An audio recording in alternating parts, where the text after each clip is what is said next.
Bem-vindos a mais um vídeo do Conhecimentos da Humanidade e hoje eu quero te provocar. Talvez você ache que já sabe tudo sobre o tarô, ou talvez você não saiba nada sobre o tarô. Então esse vídeo é para você e para você. Você já parou para pensar que talvez o tarô ele nunca tenha sido criado, mas ele foi sendo revelado aos poucos? Para contar um pouco dessa história, eu vou fazer diferente do que a gente conta uma história, que é aquela linha cronológica tradicional do início ao fim. Eu vou começar pelo fim. Hoje o tarô ele é uma ferramenta conhecida pela cultura pop e pela cultura popular, vamos dizer assim, razoavelmente bem conhecida. Quem não conhece, nunca viu, mas talvez já tenha ouvido falar, ou já viu numa série, num filme, aqueles usos ali do tarô como uma ferramenta de narrativa de impacto para algum momento.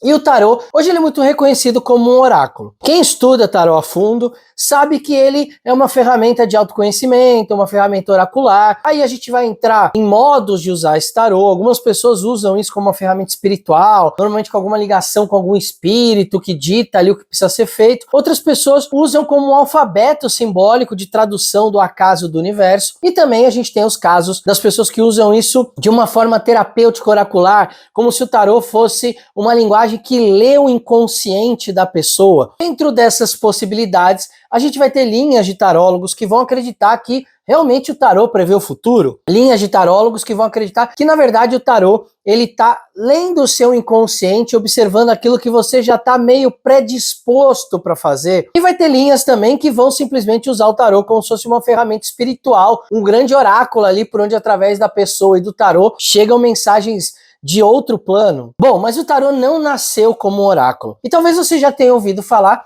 que o tarô nasceu como um jogo, mas hoje eu quero aprofundar mais nessa história e nessa ideia. O tarô ele vai começar a virar uma ferramenta de oráculos, vamos dizer assim, no século XVIII, século XVII, mas ele já era uma ferramenta de jogos no século XV. Então olha só, gente, a gente tem quase 3 séculos para que o tarô comece a ser usado como um oráculo, desde que ele começa a ser popularizado como um jogo. Mas talvez você fale, mas Léo, não sabia que o tarô era um jogo?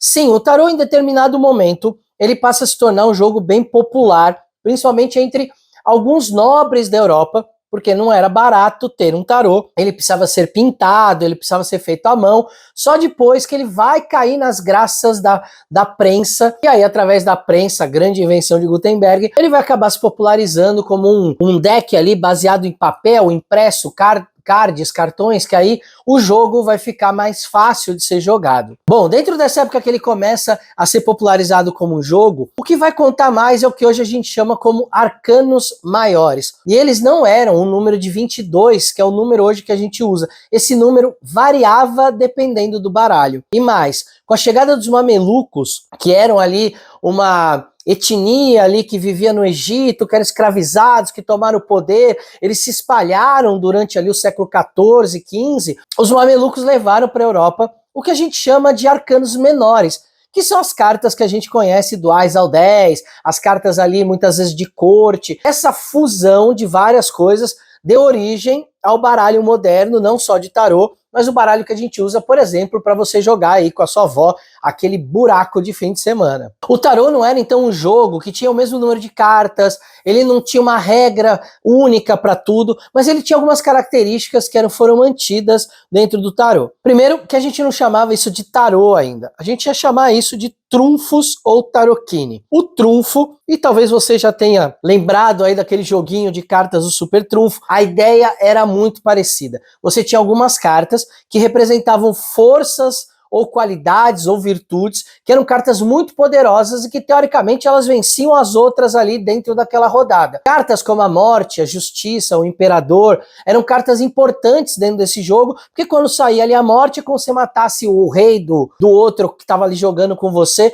então era quase como um jogo de super trunfo, como a gente tem aqueles hoje que vende nas lojas de brinquedo. Esse jogo ele vai se popularizar, com o tempo vai virar o oráculo que a gente conhece. No século XIX vai ter o cultista dizendo que ele teve origem no Egito. Isso vai acabar ficando meio popular. Mas esse ocultista fez isso sem nenhuma base de pesquisa. Ele simplesmente falou, isso aqui veio do Egito, porque era muito legal. A egiptologia estava muito na moda. Então dizer que o negócio vinha do Egito Era muito legal. Bom, a verdade é que não veio do Egito, a gente vai rastreando a origem histórica e chega ali até o século XV, XIV, onde a gente chega documentalmente na parte dos jogos. Mas da onde veio essa ideia de que aquelas cartas eram grandes trunfos e que esses trunfos vão originar os 22 arcanos maiores, que depois vai dar origem ao tarô como a gente conhece? Bom, eu fui pesquisar e fui mais a fundo nessa ideia, e aí quando eu comecei a pesquisar, eu comecei a cair no sistema de educação da Europa na Idade Média. Eita caramba, como é que você foi parar lá? Vamos lembrar que na Idade Média a maioria da população era analfabeta,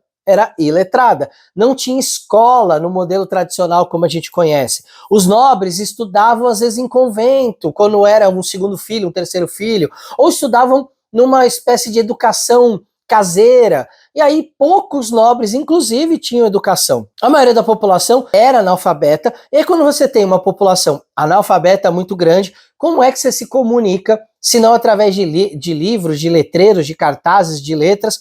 Você vai se comunicar com imagens. Então você tem uma construção histórica imagética na Europa que vai ser influenciada principalmente pelo contexto religioso. Sim, a igreja precisa comunicar ideias e nada melhor do que uma boa igreja toda pintada, toda cheia de coisas para comunicar essas ideias. E é aí que vai nascer, ali na Itália principalmente, um lugar que não era ainda o país que a gente chama de Itália, era dividido ali por cidades-estados, por reinos, era uma confusão política, mas vai surgir ali porque ali tinha muita grana. Vamos lembrar das cruzadas, as cidades como Veneza, Gênova, Milão, que faziam aqueles comércios, essas cidades foram crescendo, tinha muita gente de grana ali, muitas famílias que começaram a pagar artistas para decorar as igrejas. Tanto é, se você já foi para a Itália, tem uma igreja a cada 10 metros em Roma, por exemplo. Bom, dentro dessas igrejas vai nascer um conceito chamado de cartíglios. Os cartíglios eram uma espécie de um pergaminho que ele era desenrolado e ele, através de imagens, contava histórias.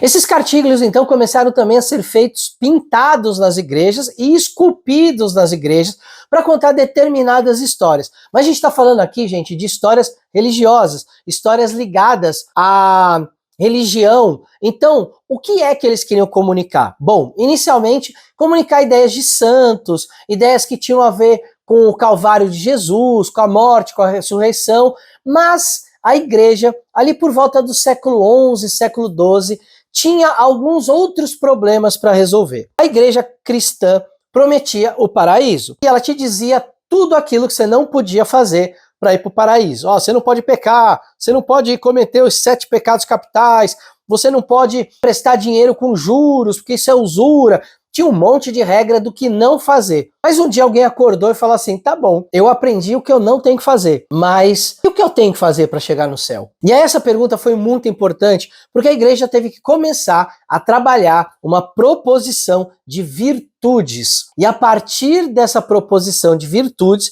a igreja precisava ensinar essas virtudes de uma forma visual. E aí que os cartíglios vão ter uma função muito importante, porque eles vão começar a visualmente representar essas virtudes, e talvez aí a gente tenha o nascimento dos primeiros arquétipos imagéticos. Os cartíglios, então, ensinavam sobre os vícios, as moralidades, as éticas, o caminho espiritual, mas também sobre as virtudes. E aí tem um cara que vai se sobressair dentro de uma capela específica na Itália, porque é o primeiro registro que a gente tem disso em profusão, e a partir daí a gente vai começar a observar dentro dessa capela as virtudes sendo expressas de maneira imagética. Esse cara se chama Giotto di Bondone, e talvez se você já visitou o Louvre, você já tenha visto uma pintura com o retrato dele lá.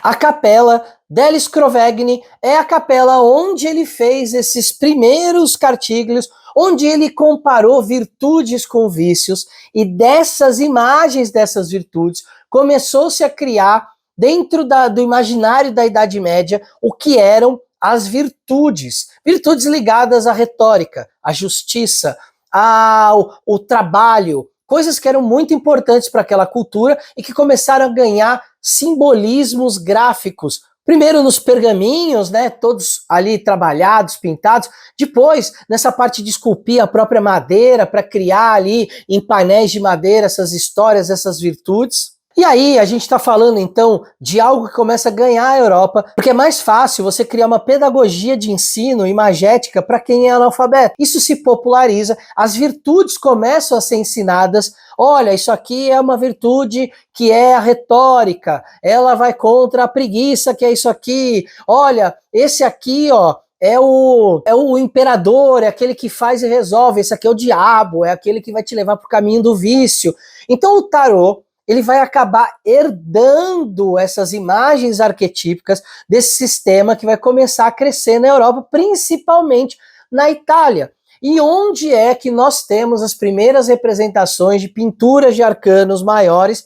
É justamente na Itália. Com o tempo, então, essas figuras deixam o seio religioso, passam a se tornar uma espécie de pedagogia, não só da religião, mas uma pedagogia da moral e da ética daquele tempo. E quando a gente chega ali, principalmente no Renascimento, onde a gente tem os grandes mecenas, né, patrocinando os grandes artistas, é quando a gente vai ter, então, pinturas em profusão desses baralhos, desses tarôs, que vão ser jogos, mas que vão carregar com eles essas virtudes. E aí, claro, quando acontece no século XVIII, XIX, um renascimento ocultista, esse renascimento vai pegar uma série de ferramentas para trazer para dentro do ocultismo, e uma delas é o tarô.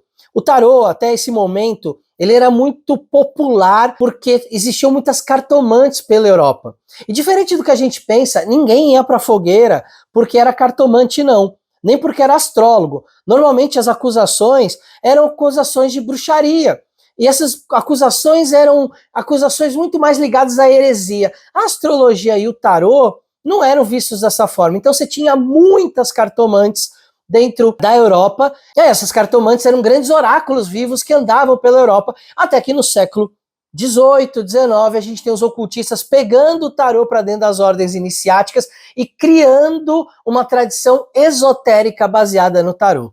Mas isso é assunto para um outro vídeo, para contar como o tarô entrou dentro da tradição esotérica e como ele virou, inclusive, uma ferramenta mágica. Espero que você tenha gostado do nosso vídeo sobre tarô. Você sabia dessa história dos cartíglios, da parte de jogo, de que ele só foi virar um oráculo quase que se a gente pegar desde os cartíglios, quase 800 anos depois? Olha quanto que a história do tarô andou para chegar hoje em dia aqui. Existirem tarôs famosos como Rider-Waite, como o tarô de Marsella, que é o primeiro, né, que foi impresso em Lyon, mas ficou famoso como tarô de Marsella, ou como o tarô do conhecimento da humanidade, feito por 22 artistas brasileiros. Espero que você tenha gostado desse conteúdo. Esfirras de tarô para vocês, esfirras oraculares, e a gente se vê no próximo vídeo.